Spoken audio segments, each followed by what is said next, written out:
All right, so I guess like the first thing then that I would do when I'm coaching somebody is I'm going to do some sort of needs analysis. That's going to focus on two main things. Number one is the event, and then number two is going to be the person and their background, their training history, their current level of training.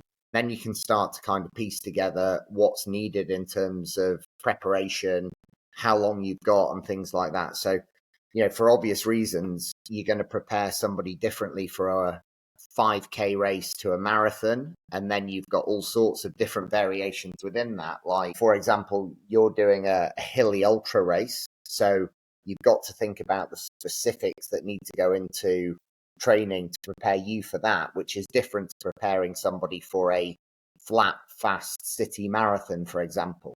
So you've got the actual race, you've got the nuances of that specific race as well, like the different types of courses that people can be on.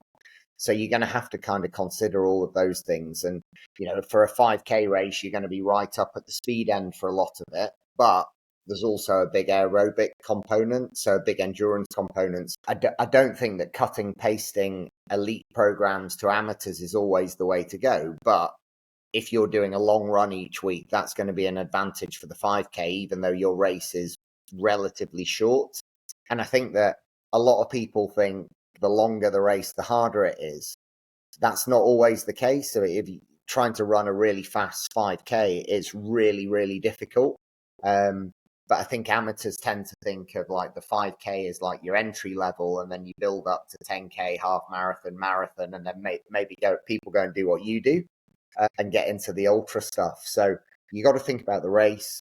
I think the other thing as well is, and I'm getting quite geeky about this at the moment, is you got to start to think about the conditions that the race are going to be in.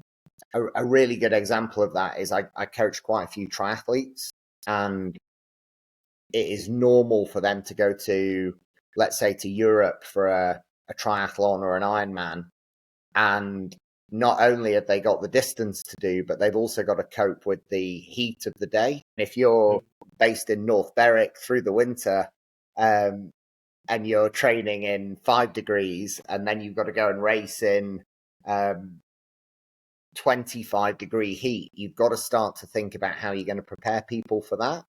So that's kind of really getting into the weeds when you talk about heat training, but it is something that you can do. And I was reading a study the other day of you do your training and then you go and get in a hot bath for 20 minutes afterwards. Is a way of starting to, there's stuff written about saunas. I have actually got charging over there. I've got a little heat monitor that sits on my heart rate strap called a core temperature gauge. And they're being used extensively by the Norwegian triathlon team at the moment. So you can wear more clothes to get your temperature to the sort of temperature where you are going to get different types of adaptations. So that's definitely getting into the weeds, but it's the sort of the geeky stuff that you can get interested in when you're coaching. But it's also something that's worth some consideration. It's funny you should mention that. When I played professional rugby, I got invited to the Darwin Hottest Sevens. So in Australia, obviously the heat's going to be brutal. And I was in New Zealand, and I was like, I need to do some training in the heat. So I put on all these layers, and I did sprint work on the field. In the end, I didn't end up going up there to the Hottest Sevens, but for whatever reason, I think my coach didn't want me going. But I had to train like I was going there, because it would have been so much more harder if I hadn't have. And that's purely just trying to adapt to that heat. So luckily it was actually quite hot in New Zealand at the time, but Yeah, I completely understand that. Yeah, for sure.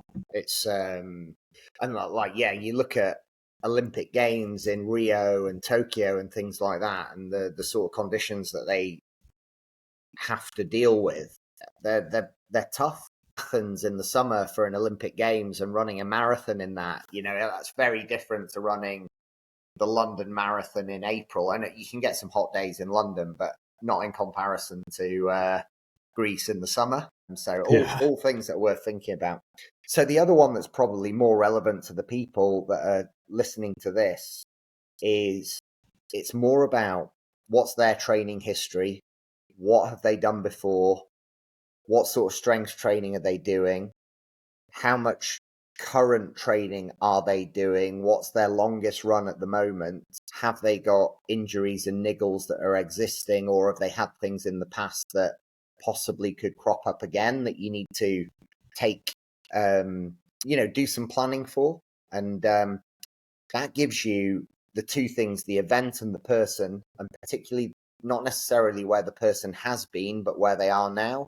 They're your starting point for any training program. Sometimes I coach people who have come from one marathon program. They've had a little bit of time out, let's say a month to 6 weeks of refreshing before they go into another marathon training program. And they're already very well adapted. They could go and do a 20-mile run. Whereas I coach other people who are building up to their first marathon and their longest runs may be 12 miles. And so you have to spend time progressing them to be able to do longer runs. So the way you train those two people are going to be pretty different. Yeah. That's fine. That's just part of the process, but it's things that you need to be aware of because everybody needs to be trained individually based on their circumstances.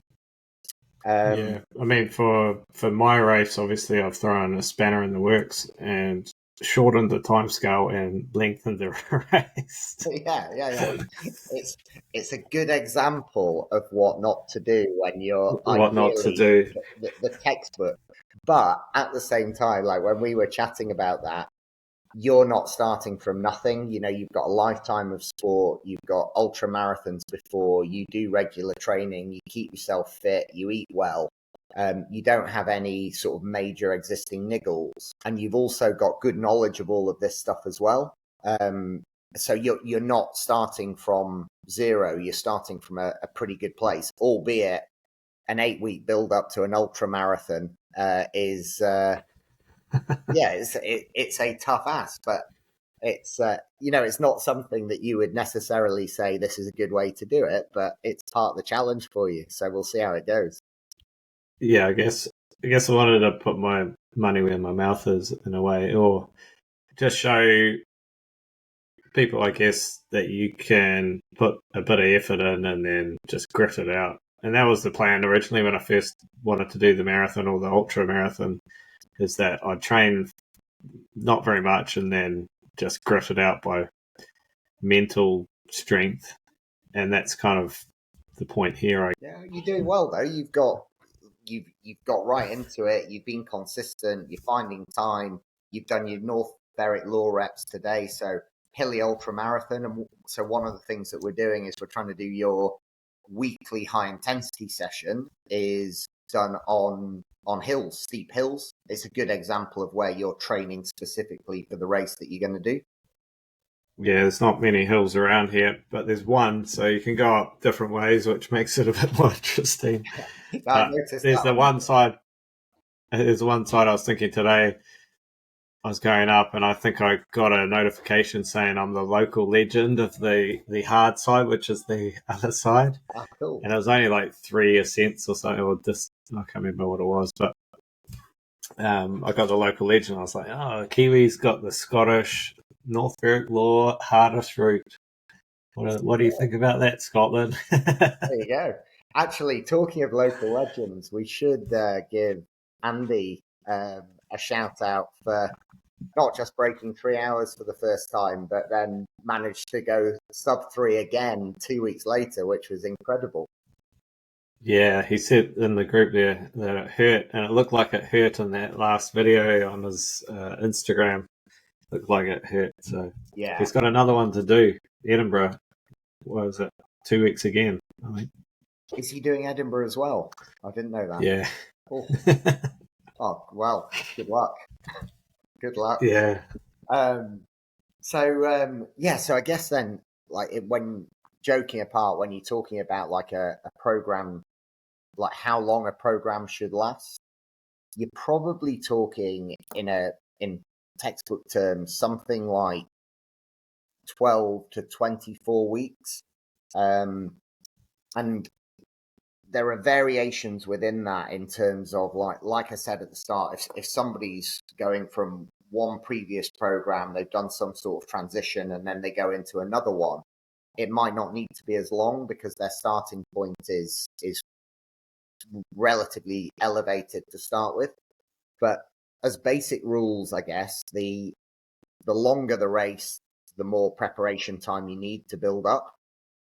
And then the other thing as well is it very much depends on your starting point. So if somebody hasn't done a marathon before or an ultra marathon before, and they're going to run a really long way, and their current long run is, let's say, 8 to 10 miles, so they're fit, they've got a decent starting point, they train 4 or 5 times a week, you still need to be responsible about how you build volume, because it is tiring. And some of the injury literature for endurance sport has a direct correlation between, if you have sudden spikes in your training volume, you are more likely to become injured. One of the adaptations that you get over time, you get all of the energy system benefits and metabolic benefits, but your body also gets used to dealing with the loading. So your muscles, your tendons, ligaments, bones all develop a greater level of resilience to being able to run 20 miles, 22 miles, 23 miles. But that's something that you need to build up to gradually in an ideal world.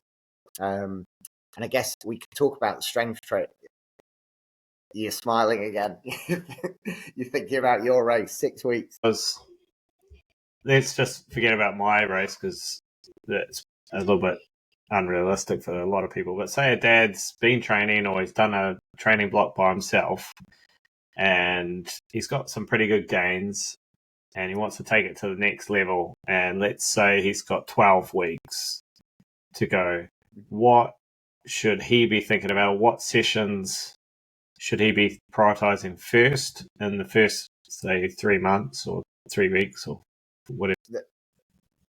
The best way to look at that to start with would be something like it's actually 10 weeks plus a 2-week taper. So we can talk about the taper in more detail later on, but you need to have a period of reduced training so that you freshen up, all of the training that you've done in the previous 10 weeks takes hold, and then that gives you a chance to be in a place to peak on race day.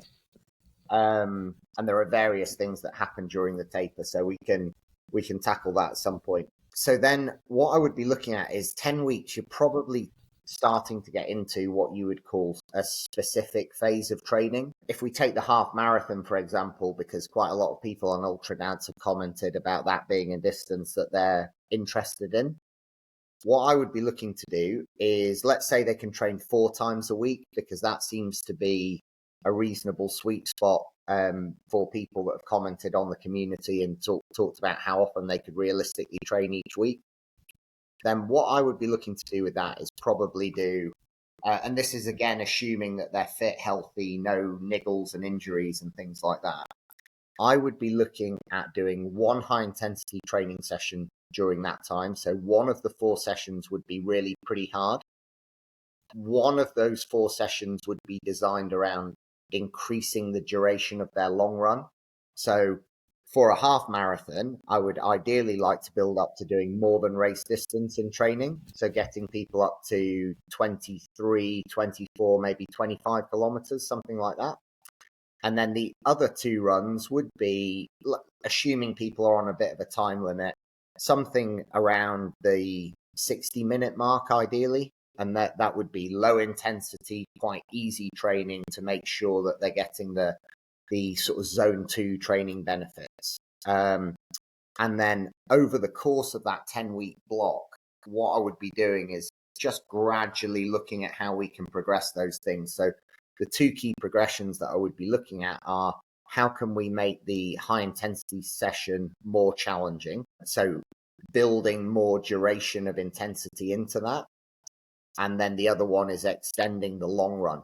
Now, the other thing that I might do at some point in it is decide to put the actual high intensity work into the long run. So that then becomes a bit of a double whammy effect at the weekend when they're doing that. So a kind of a good example of quite an advanced half marathon pre-race test that I've done is you do something like it'd be about 23 kilometers in total, and you do 3 5K sections at your half marathon race pace, or maybe even just slightly faster.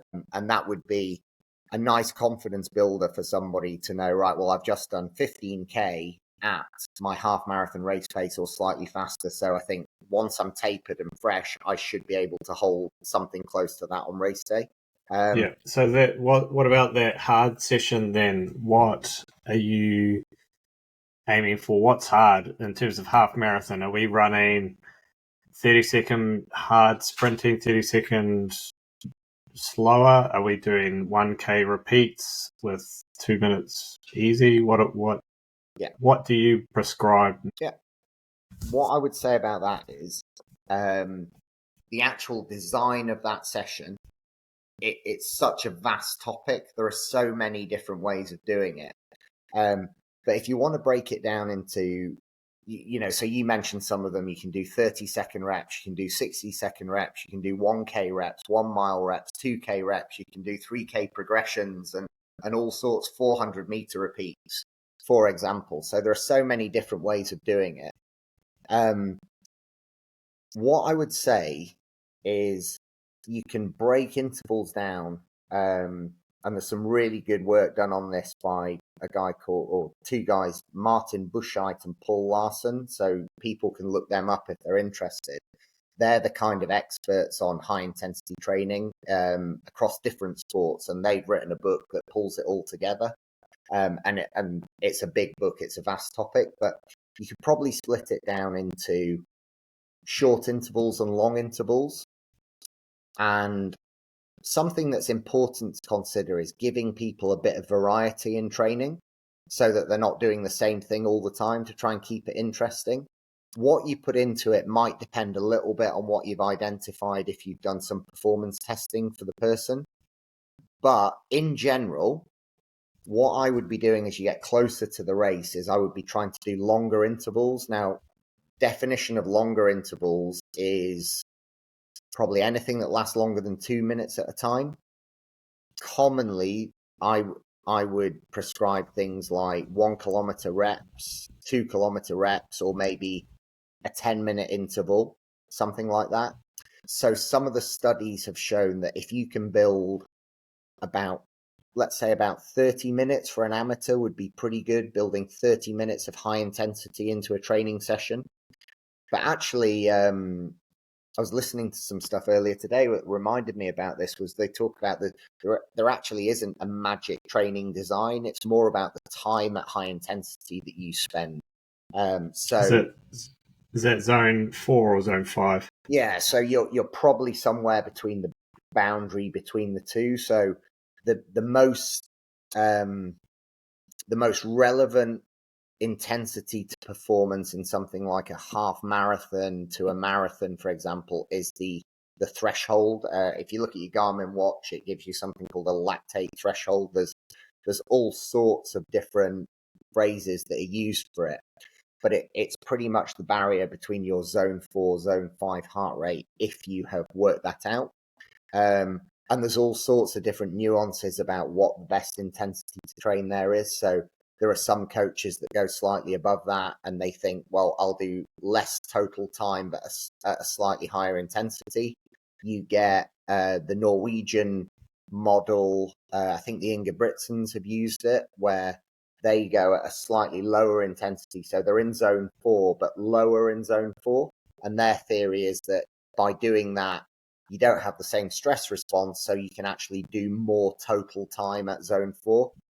So you don't go quite to the same limit, but you can do more of it. And by doing more of it, you have a greater training effect in the long term. So that's one of the things that they look at. But common sessions for me there would be something like 1 kilometer reps, maybe build it that would start maybe at about 4 times 1 kilometer reps for somebody. And I've progressed that as far as 12 1 kilometer reps for people that are quite advanced. And that would be done probably top end of zone 4, low end of zone 5. If I've done something called a critical speed profile for them, then that's what I would be using to set paces in training. Okay. And that would You talked normally, sorry, carry on. that would normally, as certainly as the session goes on, they would be pushing into lower end of zone 5 heart rate with those sorts of sessions. Yeah. I remember we did, was it the Kikoni test that we did that I did on your treadmill? And that was that my lactate threshold that we measured, the point where I went from zone 4 to zone 5 and we realized that it was much higher than what my Garmin was saying. Is that Yes. the one? Yeah, that's right. So Remind me what we did there, and can that be done by someone on a treadmill at home or in the yeah, gym? so yes, it can. The thing about it is that they need to know how to then extract the information from the data that they collect. So the Conconi test is a test that measures something called the heart rate deflection point. Okay, and so you then have to plot a graph, and essentially what happens is heart rate increases reasonably linearly, so in a fairly straight line as pace increases. So as intensity increases, heart rate increases until you reach your deflection point where there's a kink in this line that your heart rate increases at, and that point identifies your threshold, whatever you want to call it. It's been called loads of things, um, and that identifies the heart rate that would mark the top of your zone 4, bottom of your zone 5. And then a lot of the studies have looked at training at that intensity, and spending time in that intensity is a great way to train for endurance performance. Okay, so what was it again? Did I run at a certain pace for a warm up? Then I did was it every minute or every 2 minutes we increased the pace? Yeah. So what you do is you start at a very low pace, so it's really easy. Okay. So let's say I can't remember exactly what yours was, but I remember you doing really well in it, and you kept going, and you definitely got that ability to suffer and keep pushing, and the competitive edge to maximize performance and those sorts of things. Um, but I think you would have started at about 7 kilometers an hour on the treadmill. So that's like just above it's like a really slow jog. And then every minute you increase the pace of the treadmill by 0.5 of a kilometer. And then every minute you take a heart rate reading. And so you're plotting that to gather the data. And you can normally carry on maybe for 2 to 3 minutes after you have reached a really high intensity. So actually the test increases in pace by a small amount every minute. The test can last, I think it would be quite a long version of that test if it lasted about 16 minutes. That would be pretty good going. Um, but it's actually quite easy for a reasonable amount of time. But then when you start to get towards your threshold and beyond it, it gets really hard really quickly. I think in theory you should hit a heart rate max during that test, but I have actually found that quite a lot of people don't. Um, and the reason for that, I'm not entirely sure, but it's probably because the amount of work they've done before, so they don't have quite the final gears left at the end that just creates that final heart rate spike. But some people get pretty close to it. Yeah. Okay. And you just mentioned max heart rate then. So say if we can't get max heart rate and we want to know that and we want it to be a better measure than the standard 220 minus your age. I mean, when we did mine, it was way above what it should have been if we used that measure. Tell me again how we got that. Was it the 5K that we found my max? Was it maximal effort 5K or was it something No, I different? think if somebody really pushes a 5K and you have like the final minute, you really push hard to try and maximize your time, you'll get pretty close to your heart rate max probably.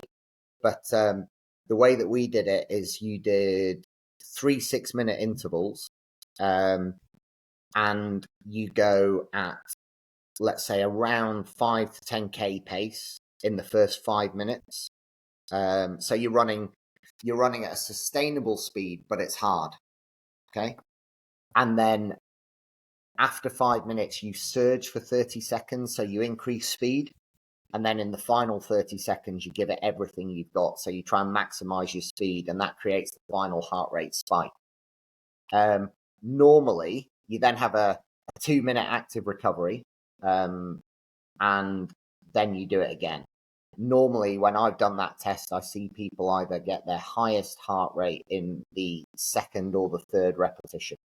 Most people don't want to do a fourth.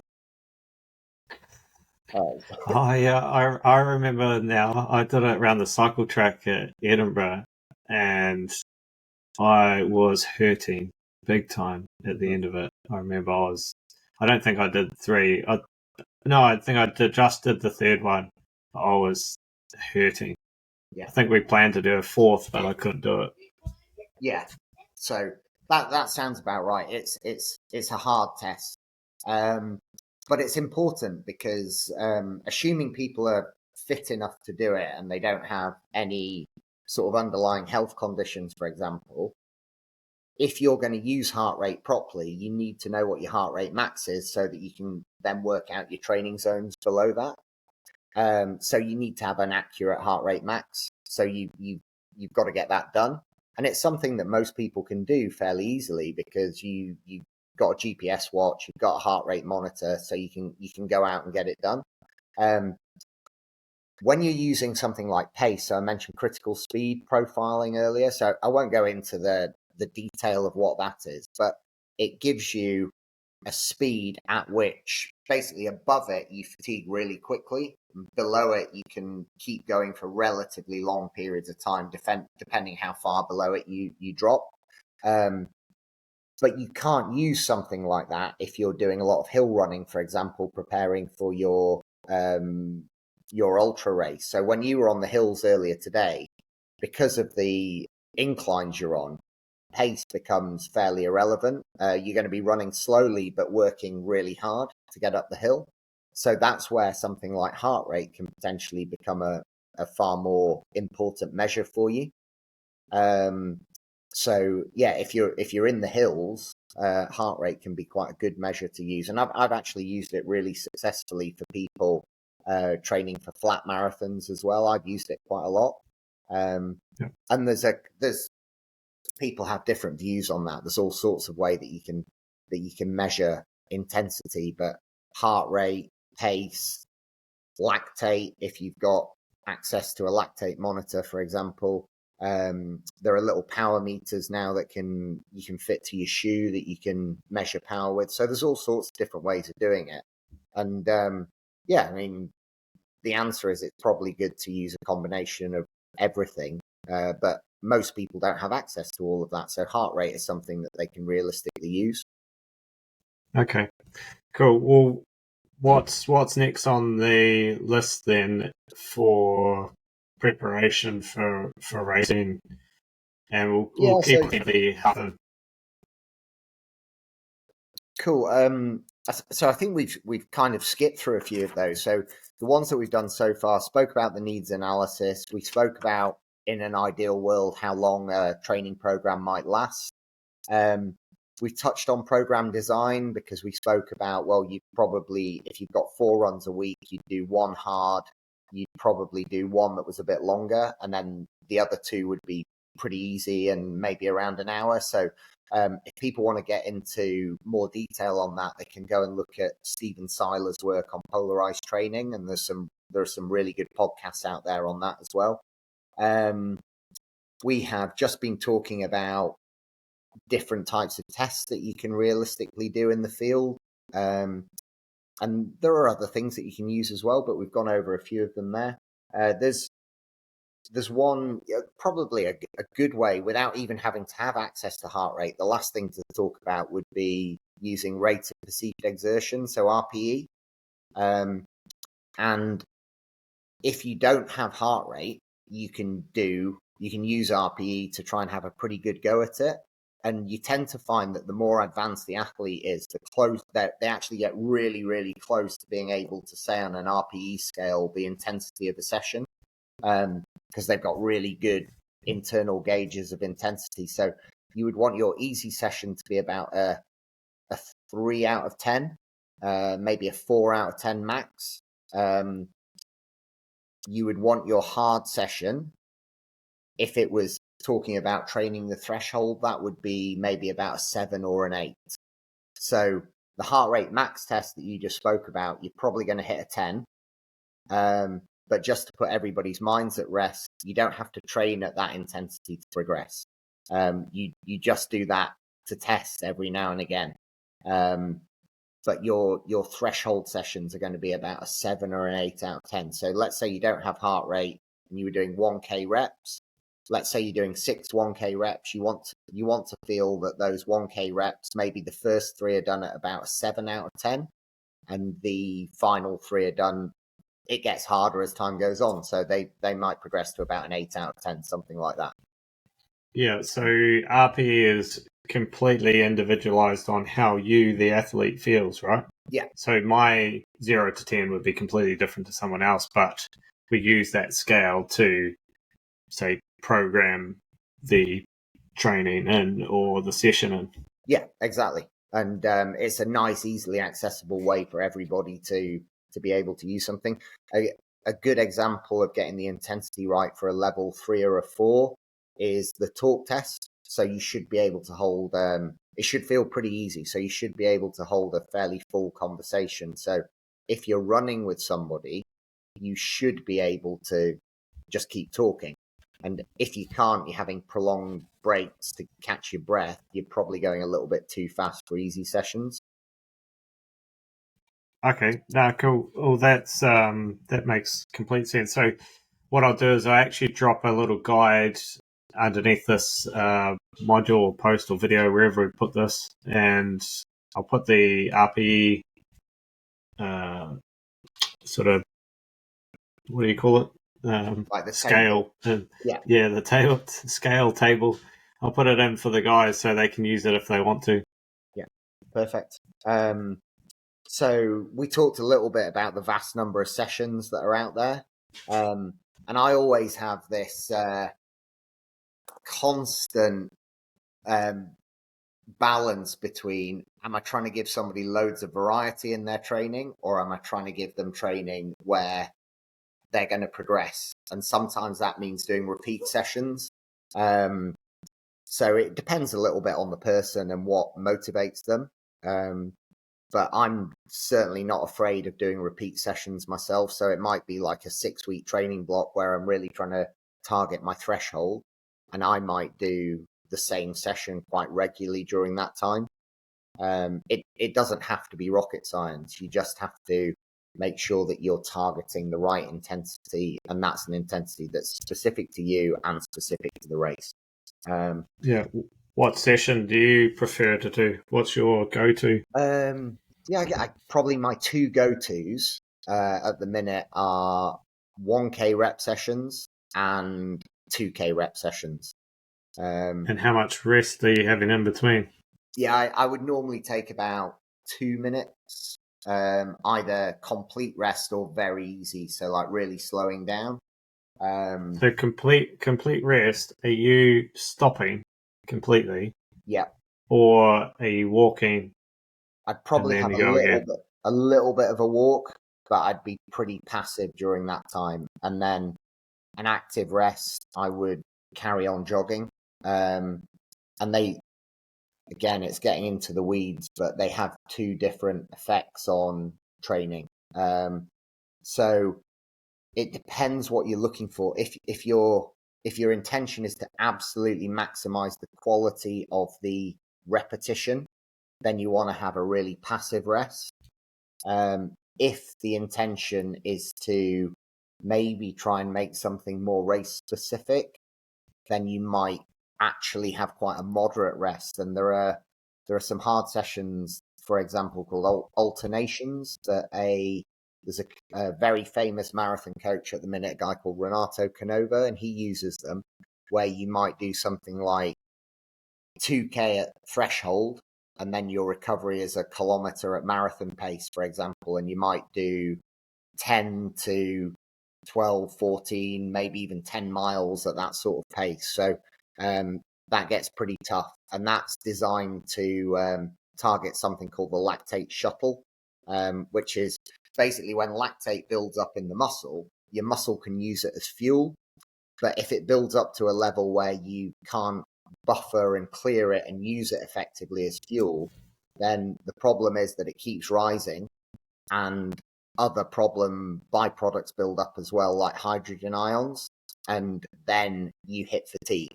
So training something called the lactate shuttle means that the lactate goes into the blood and it can then be transported to other parts of the body that aren't working as hard, and they can use it as fuel. So it's something that's quite specific, but a lot of good coaches and advanced runners would do sessions like that. Again, Okay. not all the time, but it's a good challenge. It's a good one to do. Yeah, for sure. So are we talking, when we're talking threshold and we're training at that, is that going to improve our VO2 max, or have we got a different session for VO2 max? Yeah, VO2 max tends to be, if you're doing a pure VO2 max session, you might be starting to dip into you probably be a little bit higher in your intensity than threshold. Okay, and there's different types of sessions that are targeted for it again. So you could do short interval sessions, but the intervals would be really fast, really hard. Or you could think your typical VO2 max sessions would be if you're doing longer intervals at a high intensity, you're going to hit VO2 max at some point. But it's a term that a lot of amateurs know about. It's not necessarily one that's hugely relevant to us because you can only measure it accurately in a lab. So it's talking about the amount of milliliters of oxygen per kilogram of body weight per minute. So it's quite a niche thing, and it's really important. And elites use it, but they also have access to the equipment where they can measure it accurately. One way of trying to measure something like that in the field is I think it's a 6 minute max aerobic speed test. And what you're basically trying to do is run as fast as you can at a sustained pace for 6 minutes. And I think there have been some good lab tests done that look at the field test versus what they measure in the lab. And that wouldn't tell you your VO2 max, but if you conduct it correctly, that would tell you the pace that you can run at VO2 max. So that's probably something that's more usable for us because we can measure pace quite easily using GPS watches. Yeah. Okay, cool. I just thought I'd ask that because my watch used to say that I was top 1% VO2 max or something, but since not training as much, it's dropped down. And then my watch keeps telling me, you need to do more anaerobic work. I'm like, fuck off, mate. Like, I'm training for an ultra. Do you not know that? Yeah, exactly. So I think I've used Garmin's for years and I love them. But sometimes the race predictors, sometimes they're not that far away. But I don't think they always accurately reflect because of the algorithms that they use. And I'm not an expert on those, but for example, I've never run faster than 2:48 marathon, which I'm really pleased about. Not that I can't run faster than that. I'm just quite proud of the fact that I can run a 2:48 marathon. But the Garmin predictor had me down like closer to 2:20, for example. So I've never endangered those sorts of performances, unfortunately. So I would take them with a little bit of a pinch of salt. And then the other one as well is VO2 max. I've sort of mucked about with it a little bit in the past, and if I do certain types of training sessions that might be quite short and fast, my VO2 max reading on my Garmin tends to respond to it. But sometimes I know that I've been in really good shape and it's starting to drop. So I don't take a huge amount of notice of it, to be honest with you. That's a really complicated topic as well, actually, because I was just listening to a guy called Olaf Alexander Blue, who is the head coach of the Norwegian triathlon team, and they talk about they actively try and change their VO2 max depending on whether they're doing long course or short course triathlon. Because if their VO2 max is really high, but they're doing long course like Ironman, they then burn carbohydrate too quickly, so they'll end up hitting fatigue. So they actually wanted it to be a little bit lower for the longer races and a little bit higher for the shorter races. Oh, wow. So, yeah, but that sort of blew my mind a little bit. I had to listen to it about 5 times to try and understand what they were talking about. But it was, yeah, it was cool. It's cool. Awesome. So, probably strength training is something to mention. And it's a really, there's loads of good information about strength training for endurance sport if you know where to go. But there are also lots of myths out there, and I get probably not worth getting into all of those now, but strength training is good for endurance sport. In an ideal world, that's probably going to have some sort of gym access, and you want to be strong. It's not training to fatigue like bodybuilders, and you train differently to rugby players and power sport athletes, but you want to be strong, particularly posterior chain, so hamstrings, glutes, calves. They need lower back. They need to be strong in order to run, hold your posture, generate power, and all of these sorts of things. If you're going to use the gym, though, you really do want to have a longer training program, because you have something called the interference effect of strength training that you need to get through before you get the benefits of it. So it may actually impact your running negatively for a short space of time, 4 to 6 weeks, because the training might make you sore, for example. So that might impact the quality of a high intensity session if you've got delayed onset muscle soreness from the gym. But once you get through that and you get used to it and you adapt to it, you then start to get the benefits. But you certainly don't want to be getting really sore when you're 4 or 5 weeks out from your key race, because you want to be prioritizing the running training. So you just have to think about when you start it, when you put it in, where it fits into the week, to allow you to sort of maximize the quality of your harder sessions and your longer sessions. But it's an important part. But if you can't get to the gym, just doing things like glute raises, single leg bridges, hamstring work that you can do at home, loads of calf raises and things like that to bulletproof your calves and try and make sure that your calves, your Achilles area is as ready as possible for the sort of training that you're going to get. All of that is of major value. You can do jump and land work, jump squats at home, that sort of thing. So all of that is definitely a benefit for people that are running. And you just have to think about how often and where it fits in.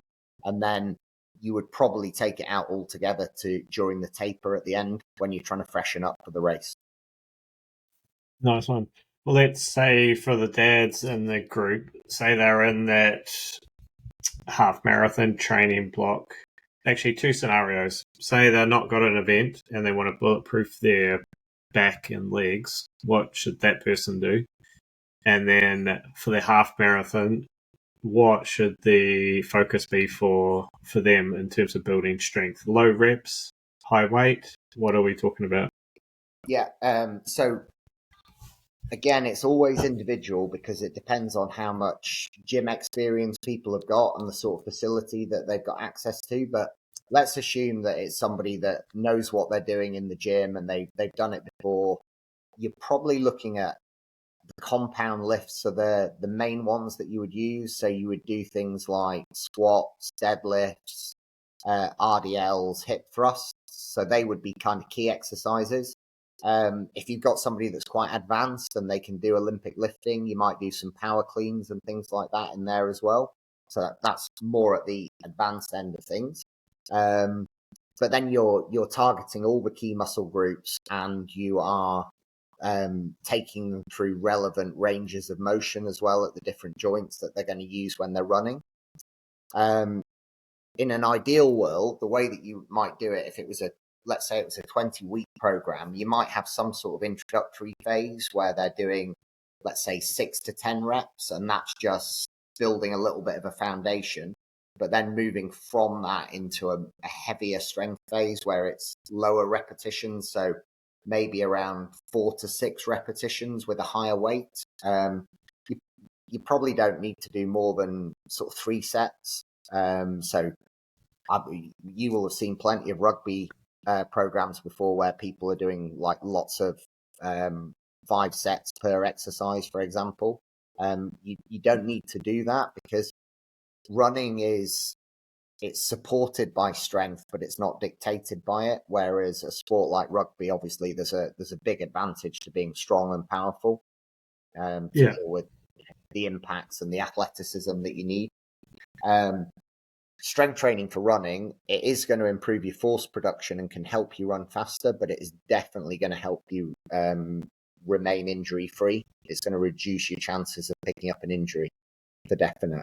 Then the other thing that you can do that was really specific is you could do a little bit of plyometric work as well, which you might progress to towards the end of your training. So pogo jumps, low hurdle jumps, even progressing to different types of hops and bounds and things like that. That tends to be quite niche because not a lot of people have done it. But it's certainly something that if people know what they're doing some plyometric stuff is worthwhile. And you can also, so that it doesn't take up too much time, you can do that in the warm-ups to your hard sessions, for example, so that it forms maybe a 10-minute section of a warm-up, but you get some really high-quality work done before you go and do the reps.